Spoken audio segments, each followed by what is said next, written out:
That's Nick. And that's Joseph. And today we're here to talk about Lockdown, the latest film directed by Doug Liman, which will be available to stream on HBO Max January 14th, 2021. This film is set during the pandemic. It was shot completely And obviously. shot during the pandemic. So it's about a couple, Paxton and Linda. Paxton is played by Chiwetel Ejiofor, and Linda's played by Anne Hathaway. They live in London.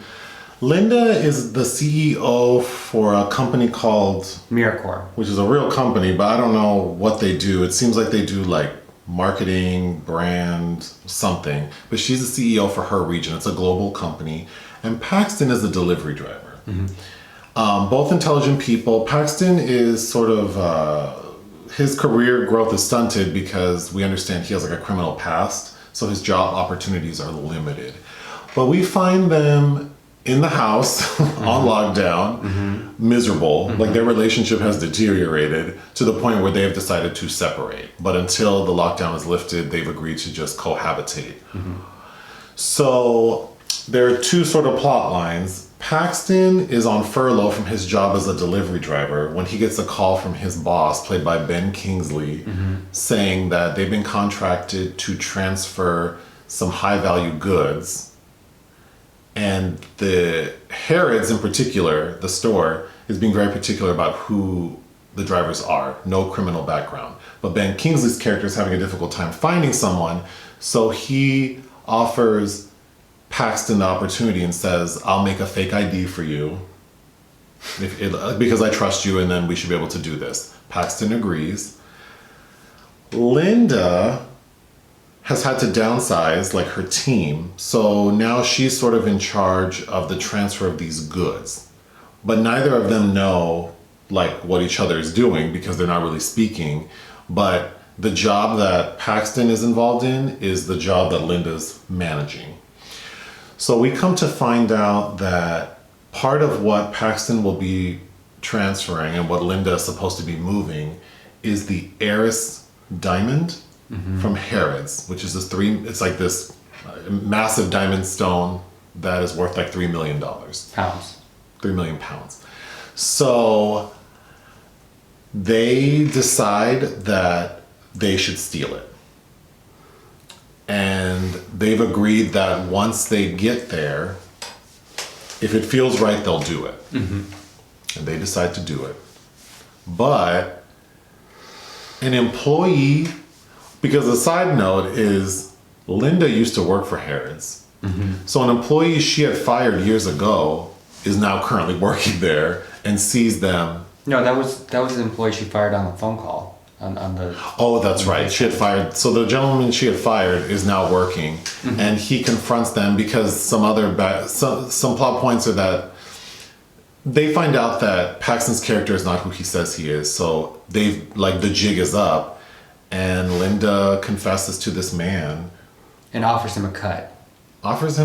Well, kind of like she just says like, let's do this and get back at the company, and this guy agrees, which we'll get into. It's so stupid, but they get away with it. So they never finish the job. They just walk out of Harrods with the diamond. The end. We see them like sort of packing up in their townhouse, but they're still on lockdown, so they've sort of reconciled their relationship. So we would presume once lockdown is over, they might move on. They're in a better place. Yes. They're in a better place. Okay. Anyway. All right. So where do you want to start? Well, Doug Liman's a director you kind of like. You're a fan of Edge of Tomorrow. That is an entertaining film. It really, actually, I would rewatch that tonight. Now that you bring it up. Yes, he likes to work with Tom Cruise. He also made American Made. They're going to do that film in space with Elon Musk.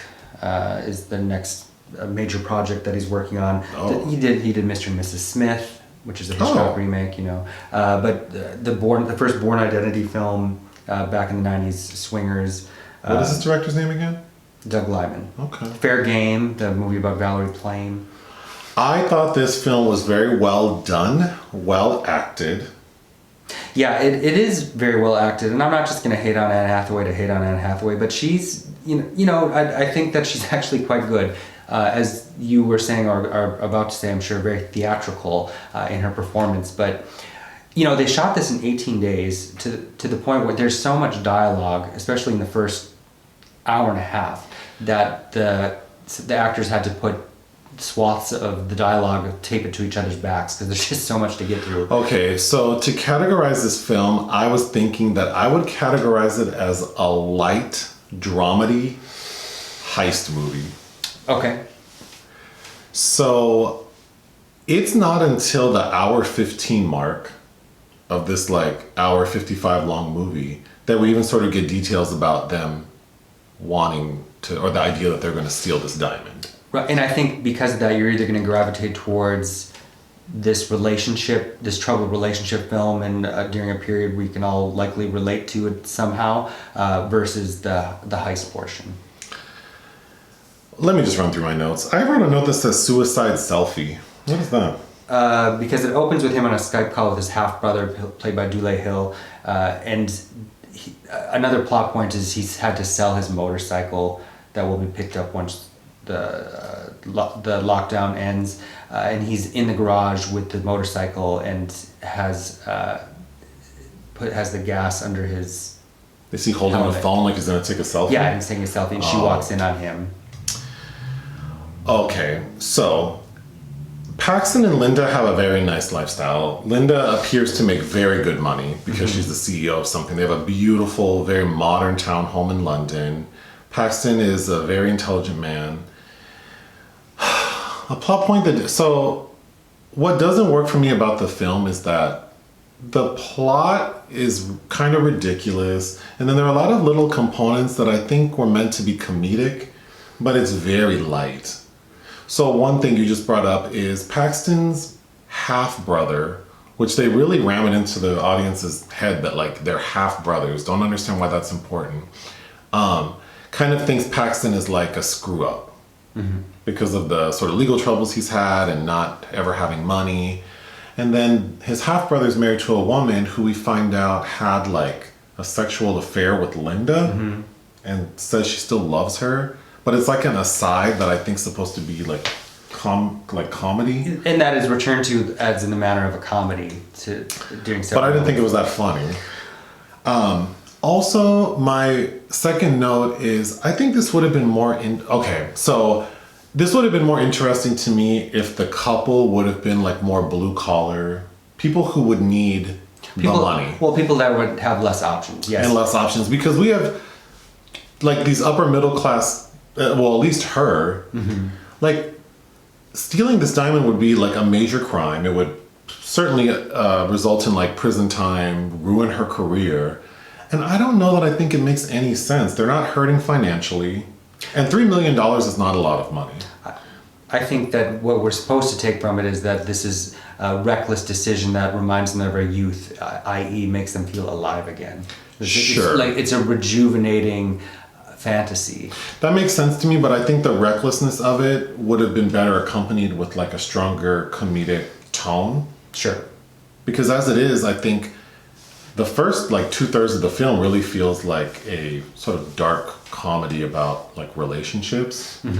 Which to me, I was uncomfortable and I felt unpleasant sitting in this experience with them, but I thought that was the more commendable part of the film. Okay, I feel like that part of the film feels like a play. And Anne Hathaway's acting to me feels like she's acting like on the stage. Sure. Which was good. I mean, she did a good job, but I think the way she handled her character feels very different from Chiwetel.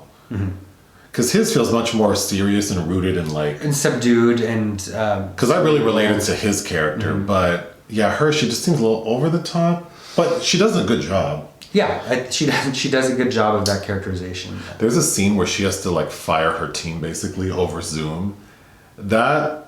I thought that was interesting. Well, because it's doing so much in those sequences too, where we're having all these Zoom meetings and there's somebody saying something inappropriate on Zoom. Like people haven't kind of caught up with the etiquette yet at this point. It's well done. It's well done. It reminded me of, I don't think you saw Up in the Air, where Anna Kendrick has to fire people. With George Clooney? Yeah. Oh, I did see that. And to me, the horror back in 2009 that this was the way the world was heading, now it is a necessity.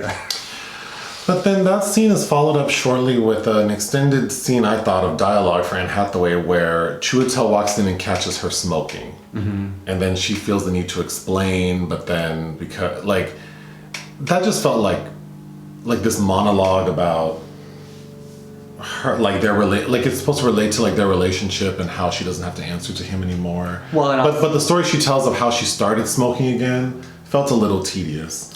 Sure. But not for lack of, I think, her trying. I think it was a lot to process for an audience and for her to get through, I think. And basically chasing this nightmare this nightmare vision, that figment that she's having as selling her soul working for this company. Yes. The highlight of the film for me was Ben Kingsley's character. Solomon, who plays Paxton's boss, because we only see him via like the Zoom call, and he's like this uber Christian man who seems very naive, and he's like starting every call with a prayer, and when he decides that he's going to offer Paxton this job with like a fake ID, the name he puts on the fake ID is Edgar Allan Poe, and the joke is that he doesn't know who Edgar Allan Poe is, and that Solomon doesn't think anyone else knows who Edgar Allan Poe is. Well, it's a malicious thing that somebody that worked as a co-worker who doesn't like Paxton sort of influenced Solomon to do this, but it's just funny that Solomon doesn't know, and then hearing Paxton trying to explain, like, this is like a very, very, very famous writer. American writer. I wrote down here, the peddler of darkness, as Poe was. It also reminded, there's a part in A Perfect World where Kevin Costner says, "I'm Edgar Poe." I did think a good scene for Anne Hathaway was, like, I guess how like at 7 p.m. how everyone cheers for like the NHS workers, and Linda's been drinking, so she's drunk and upset, and then it's like 7 o'clock, time to like go bang the pots to show support for NHS workers, and she's drunk banging this pot outside. I thought that was it's a very good moment of catharsis. It also reminded me of that footage in Italy at the beginning of the pandemic where the people were banging pots out their windows, out their apartment windows, and everybody said they're living in a Fellini film. So like you said, you thought the first 2/3 of sort of this like relationship drama worked well for you. I think it's the last like quarter of the film where they are actually engaging in the heist that worked for me, because I did think it was there are some tense moments. Sure. It's not as complicated as something like an Ocean's 11 or countless other heist films. Or Ocean's 8, which Anne Hathaway is in.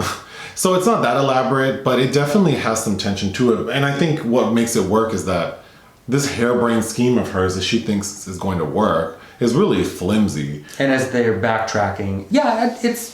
But she's able to because there's the initial scene where Paxton shows up with her and they have to check his ID and they're asking for his like government ID, and obviously that's gonna like the jig will be up, so then she sort of finesses that, and then there's a tense moment where we think they found him out because they keep calling over the PA like, "Will Edgar Allan Poe please report to security?" So the entire time we're thinking, oh my gosh, like they're gonna catch them, but really security was just trying to return a lost item to him.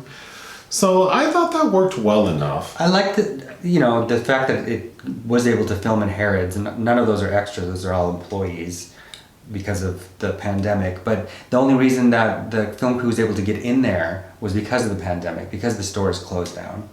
Because she mentions like this is the first time in X number of years that it's ever been closed. Yeah, so this is a place that would never have likely given them leave to film there, much less the director had said that they approached them with an unfinished script still, and they were just very open to it happening.